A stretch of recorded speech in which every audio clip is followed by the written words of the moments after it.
नमस्कार. अनेक ज्ञात अज्ञात स्वातंत्र्यसैनिकांच्या हुतात्म्यांच्या योगदानातून आपण ब्रिटिशांच्या पारतंत्र्यातून मुक्त झालो आणि आपल्या नवी दिल्लीतल्या लाल किल्ल्यावर तिरंगा फडकला आणि आपण एक नवी वाटचाल सुरू केली. आता ह्या नवी पिढी जी आजची आहे, या पिढीला स्वातंत्र्य संग्रामाचा जाज्वल्य इतिहास कळावा आणि थोडीशी उजळणी व्हावी, या दृष्टिकोनातून आज आपण गोवा मुक्ती संग्रामातील ज्येष्ठ स्वातंत्र्य सैनिक, पत्रकार श्री वसंत सीताराम केसरकर यांच्याशी बातचीत करणार आहोत. वसंतराव केसरकरांना आपण सगळे अण्णा म्हणून ओळखतो आणि ते स्वातंत्र्यसैनिक आहेतच, पण शासनाने त्यांना दलित मित्र पुरस्कार देऊनही त्यांचा गौरव केलेला आहे. ते एक सामाजिक कार्यकर्ते आहेत, पत्रकार आहेत, अनेक भूमिकांमध्ये ते वावरतात. शेतकरी, शेतमजूर, दलित, कष्टकरी यांच्या प्रश्नामध्ये ते नेहमी आग्रही असतात आणि त्यांच्या आंदोलनामध्ये ते सर्वात पुढे असतात. आज आपण त्यांच्याशी गोवा मुक्ती संग्राम आणि गोवा मुक्तीचा जो सत्याग्रह झाला त्याच्या संदर्भात त्यांच्याशी गप्पा मारणार आहोत. आपल्या सिंधुदुर्ग जिल्ह्याला स्वातंत्र्यसैनिकांची फार मोठी परंपरा आहे. अगदी शिवरामराजे भोसले, प्रतापराव भोसले, भैयासाहेब वालावलकर, श्याम कोचरेकर, कितीतरी नावं आहेत ती आता आपल्या मुलाखती दरम्यान ती आपल्यासमोर येतीलच. या सगळ्यांच्या योगदानातून हा गोवा मुक्ती सत्याग्रह घडला आणि एक मोठा इतिहास घडून स्वातंत्र्यानंतरसुद्धा कित्येक वर्ष पोर्तुगीजांच्या आक्रमणामध्ये खितपत पडलेलं गोवा मुक्त झालं आणि गोवेकरांनी एक मुक्त श्वास घेतला. आपण आज त्याच्याबद्दलच अण्णा केसरकरांकडून आपण माहिती घेऊ. नमस्कार अण्णा. नमस्कार. मी तुम्हाला मुलाखतीमध्ये अण्णाच म्हणणार आहे, कारण सगळेजण तुम्हाला वसंत केसरकरपेक्षा अण्णा या नावानेच ओळखतात. तर मला सांगा की 15 ऑगस्ट 1947ला आपल्याला स्वातंत्र्य मिळालं, देश स्वतंत्र झाला, देशामध्ये एक फार मोठं उत्साहाचं वातावरण निर्माण झालं. परंतु गोव्यासारखा एक सुंदर प्रदेश जो 450 वर्ष पारतंत्र्यामध्ये खितपत पडला होता, पोर्तुगीजांच्या ताब्यामध्ये अडकला होता, तो मुक्त व्हावा यासाठी खूप मोठा सत्याग्रह करण्यात आला आणि देशभरातून सत्याग्रही गोवा सीमेवर येऊन त्याने एक मोठा इतिहास त्या ठिकाणी घडवला. आणि तुम्हाला ह्या सगळ्या लढ्यामध्ये, सत्याग्रहामध्ये भाग घेण्याचं संधी मिळाली. तर त्यावेळेचं वातावरण जे होतं, सगळं राजकीय वातावरण कशा प्रकारचं होतं आणि एकंदरीत परिस्थिती कशी होती? ज्यावेळी आपल्याला स्वातंत्र्य मिळालं, ते स्वातंत्र्य मिळाल्याच्या नंतर संबंध हिंदुस्थानामध्ये स्वातंत्र्य लढ्यामध्ये प्रत्येक घरातल्या माणसानं भाग घेतला होता. इंग्रजांना ह्या देशातून घालून देण्यासाठी प्रत्येक कुटुंबाने त्याग केलेला आहे. बरोबर. आणि हा त्याग एवढा प्रचंड आहे की ह्या त्यागाला कशाची तुम्ही त्याला उपमा देऊ शकत नाहीत. कारण प्रत्येकाच्या घरादारामध्ये त्यावेळीच्या शासनकर्त्याने जे अत्याचार केले, बरोबर, त्यावेळेच्या जे जुलूम केले, त्यावेळी त्यांनी शेतकरी असेल, कष्टकरी असेल, कामगार असेल, या सगळ्यावरती त्या सत्तेचा दुरुपयोग करून पगडा बसवण्याचं आणि दहशत निर्माण करण्याचं काम केलं होतं. आणि ह्या सगळ्या दहशतीकडे वावरत असताना स्वातंत्र्यासाठी लढा देण्यासाठी प्रवृत्त करणारे महात्मा गांधी यांच्या प्रेरणेने लाखो लोक रस्त्यावरती उतरले आणि ते रस्त्यावर उतरल्याच्या नंतर देह त्याग करून स्वातंत्र्य मिळवलेलं आहे.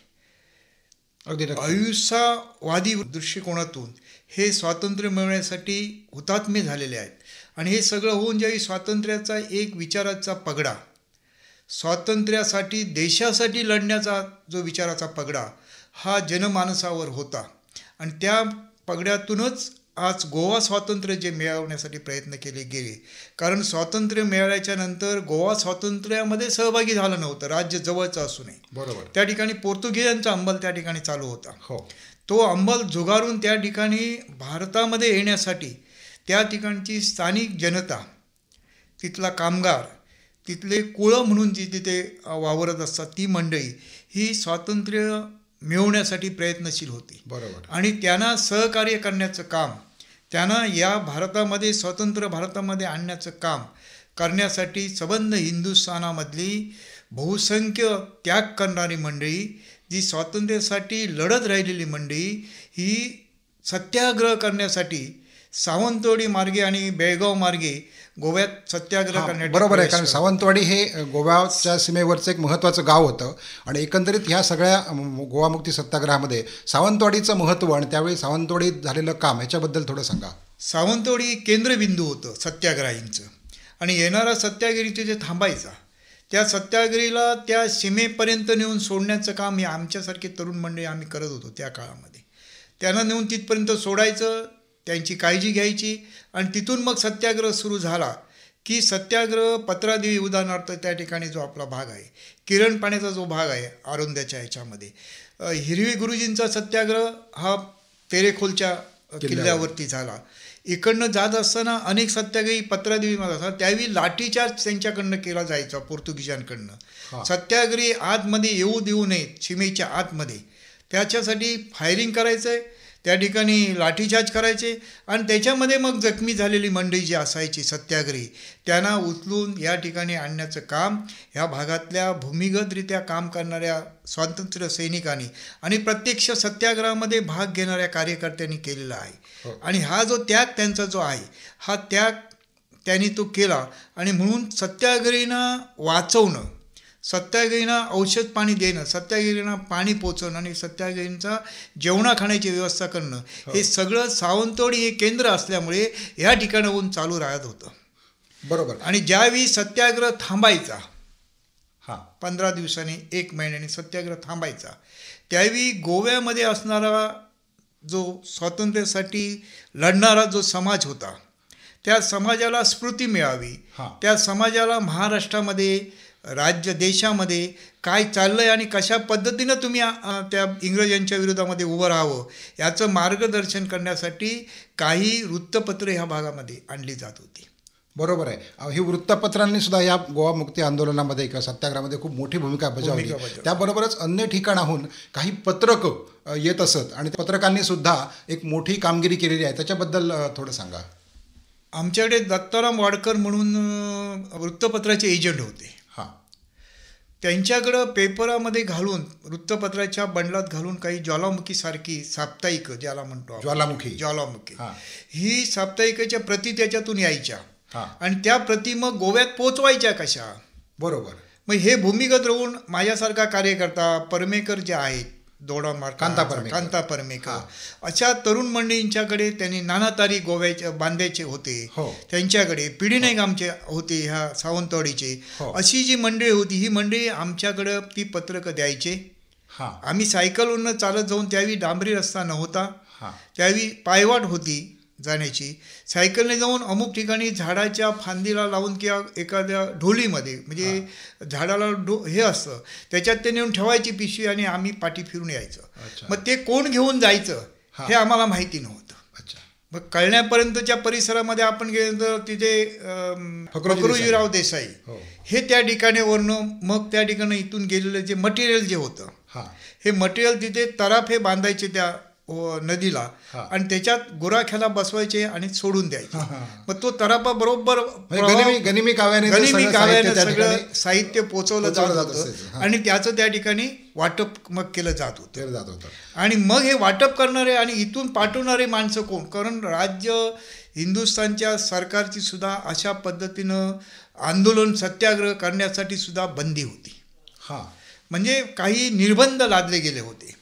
मग हे निर्बंध असताना सुद्धा त्या ठिकाणी कशा पद्धतीनं आपलं मटेरियल पोचवावं म्हणून श्रीमंत शिवरामराजे भोसले यांचं मुक्काम त्यावेळी बेळगावला होतं.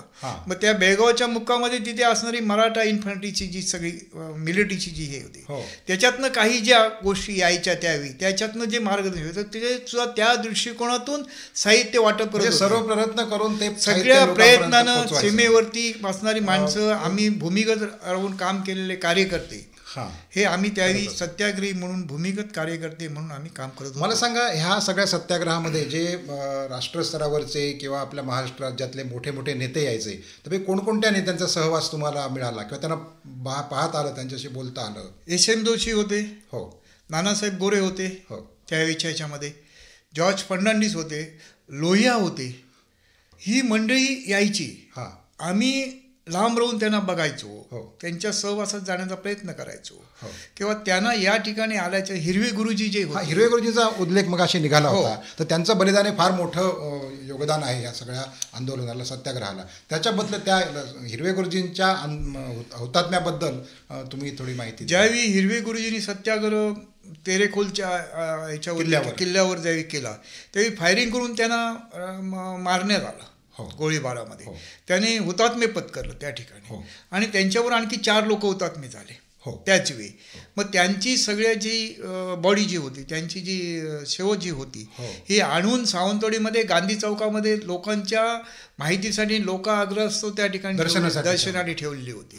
त्यावेळी त्याच्यामुळं त्या ह्यानी एवढी प्रेरणा मिळाली तरुण शक्तीला. अच्छा. हे असं घडलेलं नाही. हे लोक अशा पद्धतीचं गोव्याचे लोक वागतायत आणि पोर्तुगीज आपल्या लोकांवरती अन्याय करतो, अत्याचार करतोय आणि बळी घेतोय. मग त्याला त्याच पद्धतीनं उत्तर देण्याची तयारी सिंधुदुर्ग, आत्ताच्या सिंधुदुर्ग जिल्ह्यामध्ये त्यावेळेच्या सावंतवाडी तालुक्यामध्ये सावंतवाडी संस्थांमध्ये त्यावेळी निर्माण झाली. आणि एका बाजूने संस्थानिकांचा सपोर्ट आम्हाला होता काय, आणि एका बाजूने स्वातंत्र्य मिळालेल्या भारतीय स्वातंत्र्य लढ्यामध्ये भाग घेतलेल्या कार्यकर्त्यांचा सुद्धा होता. म्हणजे अहिंसावादी आणि अहिंसात्मक, बरोबर, ह्या दोन गोष्टीतनं सुद्धा चढाई करणं आणि त्या ठिकाणी जाणं आणि एक प्रकारचं वातावरण निर्माण करणं, प्रवृत्त करणं जनतेला. काय, कारण स्वातंत्र्य मिळाल्याच्या नंतर जो जनतेवरती स्वातंत्र्य लढ्याचा जो पगडा होता, हो, त्याग करण्याचा पगडा होता. बरोबर. मला एक सांगा, आता आपण राष्ट्र राज्यस्तरावरच्या नेत्यांचा आपण उल्लेख केला, तसेच तेव्हाचा अखंड रत्नागिरी जिल्हा, याच्या रत्नागिरी जिल्ह्यातल्या अनेक स्वातंत्र्य सैनिकांनी सुद्धा याच्यामध्ये भाग घेतला होता. त्याच्यामध्ये आता आपण नावं घेतली: श्याम कोचरेकर, बाली किनळेकर, पी डी नाईक, ज्ञानेश देऊळकर, दत्ताराम वाडकर, जगदीश तिरोडकर, कांता परमेकर, नाना तारी, आप्पा गोवेकर, फकरोजी देसाई, नंतर बनुताई पै आणि मीराताई जाधव. हां, अशा ह्या सगळ्या, त्यावेळी हे सगळे तरुण होते असणार. आणि हे तुमचे सहकारी त्या काळातले. तर हे सगळं काम करत असताना जरी ज्येष्ठ स्वातंत्र्य सैनिकांचा आणि लोकांचा जरी सहभाग असला तरी शेवटी एक दडपण असायचं. कारण प्रत्यक्ष सीमेवर गेल्यानंतर पोर्तुगीजांचे जे तिथले पोलीस किंवा सैनिक होते ते फार अत्याचार त्या ठिकाणी करत असत. तर असे काही प्रसंग तुमच्या आले का पाहण्यामध्ये, की तिथे गेल्यानंतर तुम्हाला त्या ठिकाणी त्यांच्या अत्याचाराला बळी पडावं लागलं? अत्याचार म्हणजे दोन त्याच्यामध्ये प्रकार होते. पोर्तुगीजांचे CID, हे सावंतवाडी भागामध्ये आणि दोडामार्गच्या परिसरामध्ये त्यांची माणसं पेरलेली होती. अच्छा. आणि कोण लोक इथून हे अशा पद्धतीची मदत करतायत भूमिगतरित्या, याचा ते तपास करायचे, याची माहिती घ्यायची आणि एणकेन प्रकारे त्याला गुलदस्त्यामध्ये ती माहिती ठेवून त्याला कसं पकडायचं आणि गोव्यात घेऊन जायचं, हे प्रकार त्यांचे चालू होते. म्हणून काही वेळ आम्हाला नावंसुद्धा काही लोकांनी आपली बदलली. हा संघर्ष करत असताना त्या संघर्षामध्ये जी मंडळी काम करत ॲक्च्युअल त्या फ्रंटवरती जात होती, त्यांची फळी वेगळी होती, मधली फळी वेगळी होती. अशा पद्धतीचं नियोजन त्यावेळी केलं गेलेलं होतं. कामं करणाऱ्यांची निश्चित पडद्यामागं म्हणजे कार्यालय सांभाळणारी मंडळी वेगळी होती, त्याची फाईल वेगळी होती, त्याच्यामध्ये वावरणारी माणसांची यादी वेगळी होती. हे सगळे वेगवेगळे विभाग स्वतंत्र त्यावेळी काम करत होते.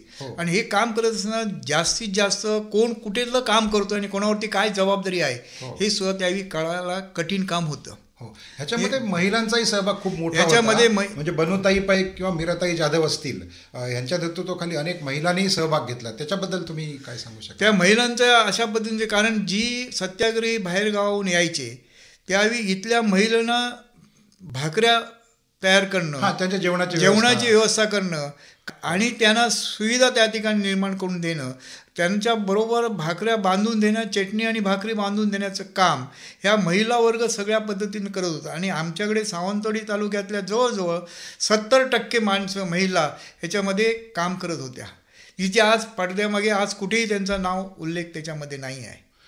पण स्वातंत्र्य लढ्यासाठी आपण सहभाग घेतला पाहिजे, स्वातंत्र्यासाठी त्याग काहीतरी केला पाहिजे. आणि मी स्वातंत्र्यामध्ये जगणारा भारतीय मनुष्य आहे म्हणून माझी जबाबदारी आहे, कर्तव्य म्हणून प्रत्येकाने केलेलं काम आहे. आणि त्या कामाची नोंद आज प्रत्येकाच्या कुटुंबामध्ये जी माणसं आहेत, त्यावेळी घरातनं आम्हाला बाहेर पडणं कठीण होतं. आम्ही शाळेत जातो म्हणून दाखवायचं आणि इकडून शाळेत तांडी मारून आपण परस्पर निघून जायचं.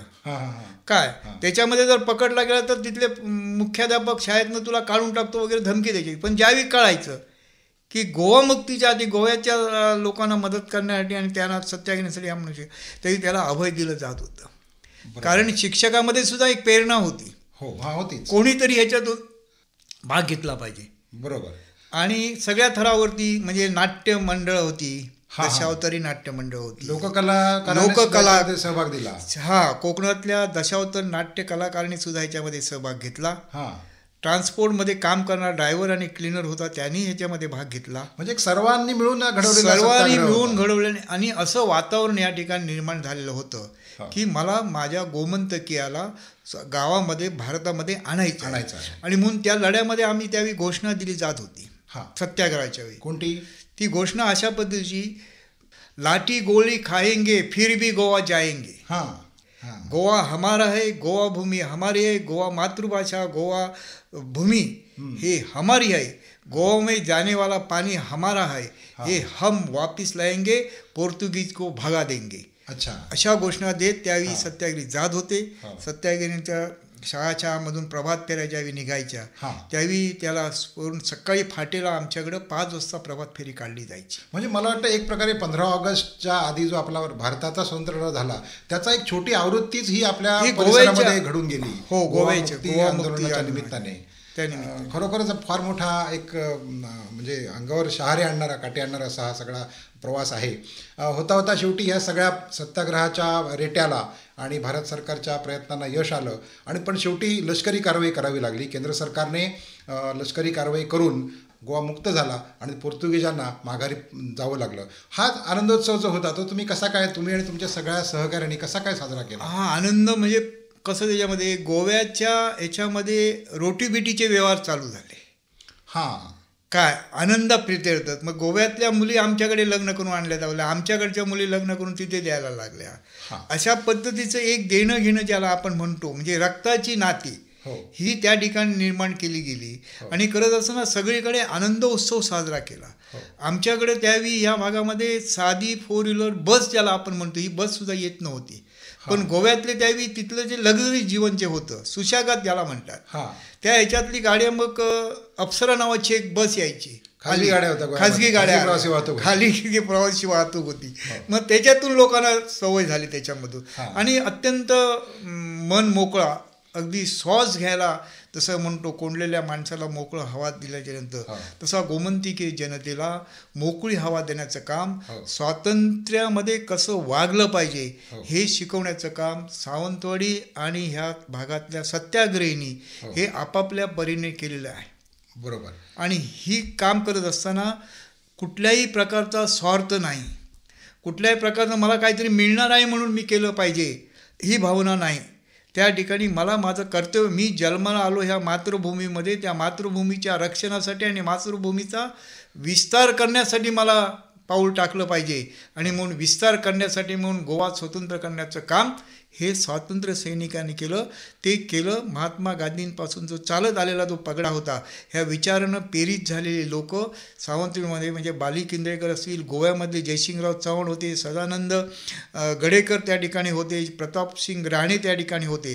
कारण गोव्याला एक किरण अशा पद्धतीची होती की त्यावेळी सावंतवाडी संस्थानचे खेम सावंत भोसले यांनी गोव्यावरती आक्रमण त्यावेळी करून गोवा फोंड्यापर्यंत आमची हद्द वाढवलेली होती. राज्य संस्थान गोव्यापर्यंत होतं, फोंड्यापर्यंत होतं. पेंडा महाल हा आमच्या ताब्यात होता त्यावेळीच्या काळामध्ये. आणि त्याच्यामुळे एकमेकाचे रोटीबिटीचे व्यवहार झालेले होते आणि एकमेकाचे कुठे कोण आहे कशा पद्धतीचे संस्थान काळापासून आम्हाला माहिती होतं. आणि म्हणून सावंतवाडीच्या जनतेने, सावंतवाडीच्या कार्यकर्त्यांनी हे वेगवेगळ्या, काँग्रेस पक्षामध्ये त्यावेळीची विचारधारा प्रबळ होती, विरोधी पक्ष म्हणून समाजवादी पक्षाची त्यावेळी विचारधारा होती, शेतकरी कामगार शिस सावंत वगैरे त्यावेळी जी मंडळी होती त्यांचा एक शेतकऱ्यांच्याबद्दलचा प्रवाह होता. ह्या प्रवाहातनं जरी चालू असलं तरी प्रत्येकाचे स्वातंत्र्यासाठी विचार आणि मार्ग एकच होता. कार्यपद्धती वेगळी होती, पण ह्यांचं कोणाचंही किंवा आपापसामध्ये ह्या जिल्ह्यामध्ये, ह्या राज्यामध्ये भांडण होत नव्हतं. प्रत्येकजण प्रेमाने एकमेकाच्या सलोख्याने आपापले विचार जनतेसमोर आणण्याचा प्रयत्न करत होते. आणि त्या प्रयत्नातून विचारधारा, देशप्रेम जे होतं, प्रत्येकाच्या वक्त्यांच्या भाषणामधून, प्रत्येकाच्या विचारधारेमधून हे देशप्रेम त्या ठिकाणी सांगितलं जातं. तसे देशप्रेमी कार्यकर्ते प्रत्येक पक्षामध्ये हे निर्माण झाले आणि त्याचा परिणाम म्हणून गोवा मुक्ती लढा हा प्रबळ झाला आणि त्याचं मुख्य केंद्र सावंतवाडीत ठरवलं गेलं. तो खरोखरच फार वेगळा होता. तर सावंतवाडीमधले ज्येष्ठ स्वातंत्र्य सैनिक त्र्यंबक अण्णाजी धारणकर, किंवा ज्यांना आपण बापा धारणकर म्हणून ओळखतो, ज्यांचं सत्यप्रकाश नावाचं साप्ताहिक त्यांचं योगदान ह्या सगळ्या लढ्यामध्ये खूप होतं. आणि बाप्पा धारणकर हे सावंतवाडीमधलं एक खूप सन्माननीय असं व्यक्तिमत्व होतं. त्यांचा पण स्वातंत्र्य लढ्यातला सहभाग तुम्हाला पाहता आला, त्यांना पाहता आलं. तर बाप्पांबद्दल तुम्ही थोडक्यात आम्हाला माहिती द्या. बाप्पा धारणकर हे करारी होते, विचाराचे पक्के होते. त्याने एखादा विषय जर हातामध्ये घेतला किंवा लेखणी हातात त्या विषयासंदर्भात त्यांनी घेतली तर त्याला न्याय मिळेपर्यंत थांबत नव्हते. आणि साप्ताहिक सत्यप्रकाश हे खऱ्या अर्थानं संस्थांच्या बातम्या त्यावेळीच्या माहितीपत्रक जनतेला कळावं, जनतेला म्हणून स्थापन केलेलं, निर्माण केलं ते सत्यप्रकाश साप्ताहिक ही सावंतवाडी संस्थांचं होतं. आणि बाप्पा हे हर उन्नरी असल्यामुळे आणि गोव्यापासून ते खानापूरपासूनचा आपला त्यांचा जो प्रवास होता पिंपळगावापासूनचा, ते बाप्पा मूळ नाशिक जवळच्या पिंपळगावचे, सावंतवाडीमध्ये आले, ते सावंतवाडी वाडकरच झाले, सावंतवाडीकर झाले. आणि म्हणून ते साप्ताहिक बाप्पांच्या हातात दिलं लिखाणाच्या बाबतीमध्ये. आणि बाप्पाने त्यावेळी गोवा लढ्यामध्ये लिखाणाच्या बाबतीत म्हणून लेखणी हातामध्ये घेऊन फार प्रहार केले, जनजागृती करण्याचा प्रयत्न केला. संस्थानिकांना सुद्धा जनतेचे दुःख, जनतेची बाजू मांडण्याची त्या साप्ताहिकातनं त्यांनी परिस्थिती निर्माण केली आणि लोकांना जागृत करण्याचं काम केलं बाप्पाने. आणि लढा जो झाला त्या लढ्याला त्यांनी त्या ठिकाणी साथ दिली, एक आवाज दिला. आणि तो आवाज दिला की जो आवाज दबला जात होता. आता गोव्याच्या CIDने येऊन सावंतवाडीच्या कार्यकर्त्याला जर अटक करण्याचा प्रयत्न केला तर त्याच्या विरोधामध्ये लेखणी चालवणं आणि जनजागृती करण्याचं काम हे त्यावेळी त्या साप्ताहिक सत्यप्रकाशामधून घडलेलं आहे. आणि तसाच प्रकार एका बाजूला दुसरा होता, समाजवादी विचारसरणीचं वैनतेही होतं, शिरोडकरांचं. त्यांनी सुद्धा त्या माध्यमातून तसंच काम त्या ठिकाणी चालू केलेलं होतं. का इकडे सत्यप्रकाश हे गांधीजींच्या विचारसरणीला आणि स्वातंत्र्याला प्रेरित असणारं साप्ताहिक होतं. आणि नव्या लोकशाहीच्या प्रगतीकडे जाण्याच्या दृष्टिकोनातून, स्वातंत्र्याच्या दृष्टिकोनातून हे वैनतेयकारक. म्हणजे अशी त्यावेळी चालू असणारी ही दोन साप्ताहिक सावंतवाडी, त्यांचं मोठं योगदान ह्या सगळ्या लढ्यामध्ये आहे. काळ खूप बदललेला आहे. नवी पिढी जी आजची आहे ती तिला ह्या सगळ्या आपल्या जो जाज्वल्य इतिहास आहे, भूतकाळ आहे, याची माहिती होणं आवश्यक आहे. आणि त्यांनीसुद्धा आपला जो देश आहे त्या देशासाठी काहीतरी योगदान देणं आवश्यक आहे. अर्थात आता आपण काय स्वातंत्र्यामध्ये आहोत, तुमच्यासारखी आंदोलन तर आता करण्याची काही गरज नाही, पण एक नवं आंदोलनसुद्धा करण्याची आज गरज आहे. की आज आपण अनेक वेगवेगळ्या गटामध्ये, जातीमध्ये, विचारामध्ये असे वाटले गेलो जात आहोत, विखुरले जात आहोत. तर भारत एकसंध राहावा. आणि खरं तर भारत हा महासत्ता होण्याची ताकद आपल्या देशामध्ये आहे आणि त्या दृष्टिकोनातून आपली वाटचालही सुरू आहे. तर हा एक महासत्ता म्हणून भारत आपला जगासमोर यावा, ह्यासाठी तुम्ही नव्या पिढीला काय संदेश देऊ शकाल किंवा त्यांना काय सांगू शकाल? स्वातंत्र्य मिळाल्याच्या नंतर जे व्यासपीठ निर्माण झालं, राजकीय व्यासपीठ ज्याला आपण, त्या राजकीय व्यासपीठावरती काम करत असताना किंवा बघत असताना, अभ्यास करत असताना राष्ट्रीय विचार प्रामुख्याने दिले जात होते. राष्ट्रीय विचारानुसार लोकशाहीच्या निवडणुका त्यावेळी घेतल्या जात होत्या. आजची परिस्थिती बदललेली आहे दुर्दैवानं. स्वतःसाठी काय करता येईल याच्या दृष्टिकोनातून जे नेते मंडळी जे आज आहेत ते त्या दृष्टिकोनातून आज विचाराची देवाणघेवाण करतायत. त्या विचारानं जनतेवरती पगडा त्या ठिकाणी निर्माण करतायत. आणि त्याच्यामुळे असं होऊन बसलेलं आहे की स्वातंत्र्यासाठी त्याग केला पाहिजे, स्वातंत्र्य माझं टिकलं पाहिजे, माझ्या भारताकडे वाकड्या नजरेने बघायची कोणाची हिंमत होता कामा नये. हे काम फक्त मिलिटरीमध्ये असणारे आमचे जवान करतायत. पण आम्हाला जे स्वातंत्र्य मिळालेलं आहे, आम्ही जे नागरिक म्हणून जे 130 कोटी लोक आम्ही ज्या हिंदुस्थानामध्ये आज वावरत आहोत, त्याच्यातला हा स्वातंत्र्य असलं का आणि नसलं काय उदासीनता झालेली आहे. ही पुन्हा स्वातंत्र्यासाठी वळवणं ही आज काळाची गरज आहे.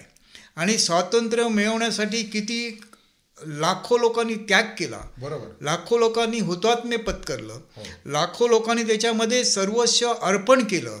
त्यांचा विचार आणि त्यांचे विचार आणि त्यांची राहणीमान, त्यावेळी भोगलेले त्यांचे संबंध, परिस्थिती ही तरुण पिढीच्या समोर येणं ही अत्यंत महत्त्वाचं असताना आज नेमकं ते बाजूला ठेवलं जातं. त्याग वृत्ती सोडून भोगवाद, मला भोगायचं आहे, मला हे मिळवायचं आहे, ह्या दृष्टी आणि चैनीकडे आज आपण जास्त झुकायला तरुण मंडळी लागलेली आहे. सुखासुखी पैसा पाहिजे, श्रम कमी करून मला जास्त मोबदला पाहिजे, ह्या वृत्तीची मनोवृत्ती आज बळावत चाललेली असल्यामुळे हाताला असणारं काम, प्रत्येक तरुणाला जे आज काम मिळालं पाहिजे. कारण इथल्या हातांना जोपर्यंत काम तुम्ही समाधानकारक देत नाहीत, इथली शेतीवाडी तुम्ही वाढवण्यासाठी प्रयत्न करत नाहीत, इथल्या शेतीला, इथल्या भूमीला जे काय खाद्य पाहिजे आहे ते योग्य प्रकारे तुम्ही न देता, जर तुम्ही प्रदूषण कसं होईल, इथल्या जंगलांचा, डोंगरांचा ऱ्हास कसा होईल. म्हणजे असं म्हणायचं की आज विकास तर झाला पाहिजेच, परंतु विकास होताना तो सर्वसमावेशक झाला पाहिजे, पर्यावरणपूरक झाला पाहिजे आणि सर्वांना सोबत घेऊन तो झाला पाहिजे. अर्थात यासाठी जी नवी पिढी आहे, युवक आहेत, त्यांचं योगदान सुद्धा खूप महत्त्वाचं ठरणार आहे. आणि त्यांना ह्या क्षेत्रामध्ये काम करण्यासाठी आपले हे जे यापूर्वी होऊन गेले स्वातंत्र्य सैनिक आहेत, ज्येष्ठ नेते आहेत, यांनी जो काही आदर्श घालून दिलेला आहे तो आदर्श जर आपण विसरलो तर आपण पुढे जाऊ शकणार नाही. त्यामुळे निश्चितपणे आपण ह्याच्यामध्ये भारतीय तरुण, आमचा जो तरुण ह्या देशामधला जो आहे हा अत्यंत बुद्धिवादी आहे. हो, अत्यंत तो आक्रमक आहे. त्याला काय करायचं आहे तो विचारपूर्वक पाऊल टाकून करत असतो. म्हणून तुम्ही मागची जर पिढी आता मधली जर आपण बघितली तर भारतामध्ये ही तरुण मंडळी थांबली नाही, ती अन्य देशामध्ये गेली. आणि त्या अन्य देशामध्ये जाऊन त्यांनी भारताचं नाव काढलं. बरोबर. त्या ठिकाणी त्यांनी प्रगती केली आणि त्याचा फायदा त्या लोकांनी करून घेतला, इंग्रजांनी. बरोबर. आणि आम्ही जो फायदा या ठिकाणी करून घ्यायला पाहिजे. म्हणजे याचाच अर्थ जे मी सांगतो आहे की हाताला काम तुम्ही इथल्या इथं द्या, इथे तुम्ही संशोधन करा, इथल्या लोकांना तुम्ही चालना द्या. आणि स्वातंत्र्य लढ्यामध्ये त्यांनी जे बलिदान दिलेलं आहे त्या तरुणांचा, त्या स्वातंत्र्य सैनिकांचा इतिहास तुम्ही इतिहासाच्या माध्यमातून किंवा ह्या तुमच्या चॅनलच्या माध्यमातून लोकांच्या समोर येऊन दे, त्या तरुणांना कळून दे, त्या तरुणांना त्याच्याबद्दलची आत्मीयता, त्याबद्दलचं प्रेम हे निर्माण होऊन दे. आणि त्यासाठी आज काम करण्याची गरज आहे. आणि इथल्या तरुणाला योग्य दिशा दाखवण्याचं काम हे शासनकर्त्यांचं आहे, इथल्या सगळ्या साहित्यिकांचं आहे, इथल्या सगळ्या जी आधुनिक जी यंत्रणा आज प्रसारमाध्यमं जी निर्माण झाली आहेत या सगळ्यांचं काम आहे की स्वातंत्र्य सैनिकांचे विचार म्हणून इमारतीचे चिरे म्हणून जे चिऱ्यावरती या भारत देशाचा संबंध डोलारा जो उभा आहे ते चिरे कोण आहेत हे वर कळस असणाऱ्या आणि कळसाला नमस्कार करणाऱ्या लोकांनी त्या चिऱ्यांकडे पाहावं. स्वातंत्र्य मिळवण्यासाठी आणि हे अबाधित स्वातंत्र्य ठेवण्यासाठी इथला नागरिक सक्षम आहे.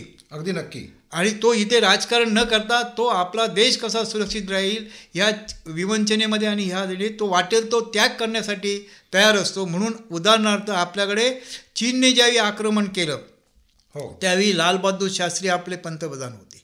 बरोबर. त्यावेळी अन्नाचा तुटवडा, धान्याचा तुटवडा निर्माण झाला होता. पंतप्रधानाने सांगितलं एक वेळी जेवा, लोक एक वेळी जेवण धान्य वाचवत होते. पैशाची तरतूद झाली त्यावेळी कितीतरी हजारो महिलांनी आपल्या अंगावरचे दागिने काढून देशाला अर्पण केले. हे स्वातंत्र्याच्या नंतरची घटना आहेत. म्हणजेच भारतामध्ये स्वातंत्र्य मिळवण्यासाठी आणि स्वातंत्र्य टिकवण्यासाठी अजूनही तरुण मंडळी आहेत, पण त्यांना योग्य दिशेनं घेऊन जाण्याची आज गरज आहे. आणि त्यांना प्रेरणा देण्यासाठी स्वातंत्र्य लढ्यामध्ये काम केलेल्या कार्यकर्त्यांचं चारित्र्य, त्यांचं असणारं त्याग हा त्यांना समजून सांगण्याची गरज आहे. म्हणून इतिहासामध्ये स्वातंत्र्य सैनिकांचं वाचन, स्वातंत्र्य सैनिकांची लेख आणि स्वातंत्र्य सैनिकांची नामावली त्या त्या भागात त्या कार्यकर्त्यांच्या तरी यायला पाहिजे. ते झालं तर साहित्य क्षेत्राच्या माध्यमातून आज आपण स्वातंत्र्याचा लढा जो आहे किंवा स्वातंत्र्यामध्ये जी मरगळ आज येऊ इच्छित आहेत, ब्रेक लावण्याचं काम यावेळी वेळीच झालं तर आपण भविष्यामध्ये महासत्य काय त्याच्याही पलीकडे जाऊन आपण भारताचं नाव उज्ज्वल करू. मला वाटतं तुम्ही जी आज ही अपेक्षा व्यक्त केलेली आहे ती नक्कीच पूर्ण होईल. तुम्ही आज आमच्या स्टुडिओमध्ये या ठिकाणी आलात आणि गोवा मुक्ती सत्याग्रह असेल, स्वातंत्र्य सैनिकांच्या आठवणी असतील आणि एकंदरीत आपला भारत महासत्ता होण्याच्या दृष्टीने नेमकं काय केलं पाहिजे याच्याबद्दल आमच्याशी तुम्ही गप्पा मारल्यात. त्यामुळे मी तुम्हाला तुमचे मनपूर्वक आभार मानतो. धन्यवाद. धन्यवाद.